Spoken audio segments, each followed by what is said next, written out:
up to another good morning. Time to go. Oh, we are all looking for adventure.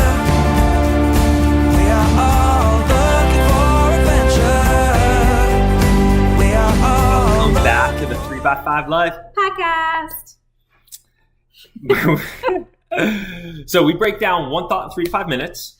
So what are we jamming on today, Jessica? So last week, Bryan teased at the very end of our podcast that he was going to enlighten you with his newest and favorite productivity tip at the moment. I think I've explained before that Bryan's superpower is habits and productivity, and then also experimentation. I think forever he's always trying to find new ways, different ways, unique ways to increase his productivity so that when he gets home at the end of the night, he can really focus on the family. So he's a good one to listen to. So this is a combination of a few things I've learned from other people. So the book, The One Thing, had a huge impact on my life. What is the one thing you're going to accomplish in a day? Not the 3 things, the 5 things, the 10 things, by Gary Keller. And then the thought by Ed Milet of 3 days and 1 day. So it's a kind of a combination mesh of those. So what I've been doing is basically breaking my day into 3 days.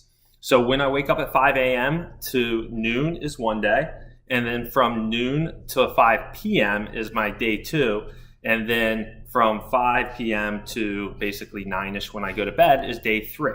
And I literally go take my 3x5 card and draw a line across and break it into 3 days within those time chunks. And I put in all my priorities, be it conference calls, whatnot. And then I put in my one thing per day. So in the morning, what is the one thing I want to accomplish between 5 a.m. and noon? And I write that in and I time block that one thing. And then I take a highlighter and I highlight across it. And then what's the one thing I want to do between 12 and 5? And I write that in and I highlight it.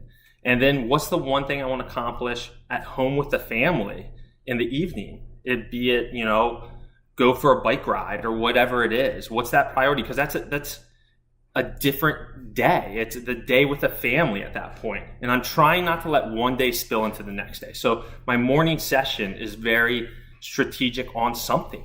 Like I have a theme for that morning, and I don't let that bleed into the afternoon. I don't let the afternoon or my work bleed into my home. And what's interesting too is, like, I wake up with meditation. I wake up with energy where I go out and work out or do some type of movement. So that kicks off day 1. And at noon, and I can do this because I have some flexibility, but I reset at noon where I go for a walk at lunch, or I go for a light run at lunch. And I do some type of movement to get me prepared for my day 2. And then going into day 3 on the way home, like I'll listen to a podcast for 5-10 minutes on my drive home, but then I'll put in some music and really like start to prep myself for entering day 3 with a family. Some lighthearted, fun music to really get myself in the state of mind of playfulness to really start diving into the kids.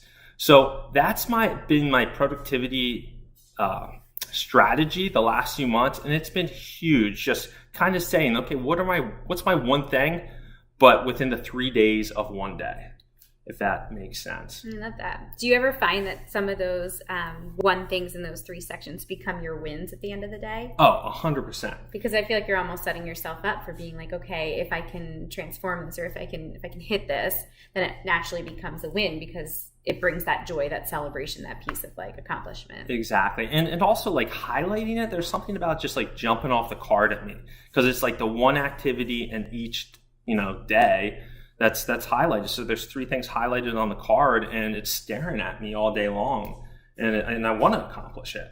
Yeah.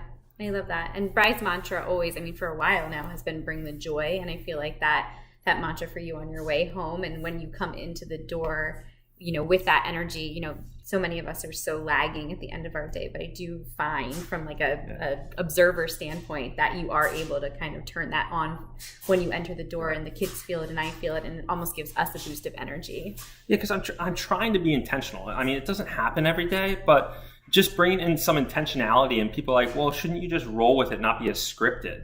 But I feel like when you do script it a little, then it just becomes awareness and you're just not walking through the next motion. You know, if you have a clear divide between work and home, a clear divide between your morning session and your afternoon session, then it just becomes like a reset. Like if the morning was junk because it just didn't work out like you wanted to, it's just like, all right, I'm resetting in day 2 at noon. So, I mean, I think when you say scripted too, like I think about going back to education, you know, you have a lesson plan for trying to reach an outcome where you have this like deep learning for your group of kids or students, whoever is in front of you.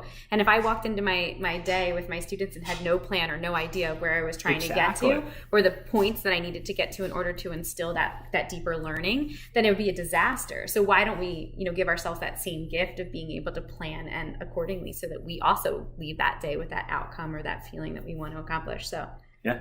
So I hope you enjoyed that. I'll try to embed an image of what this looks like on the 3x5 life card in the newsletter that goes with this podcast. So you can check it out there. But we hope you enjoy this episode. Have a great week. Have a great week. Hello world, wake me up to another good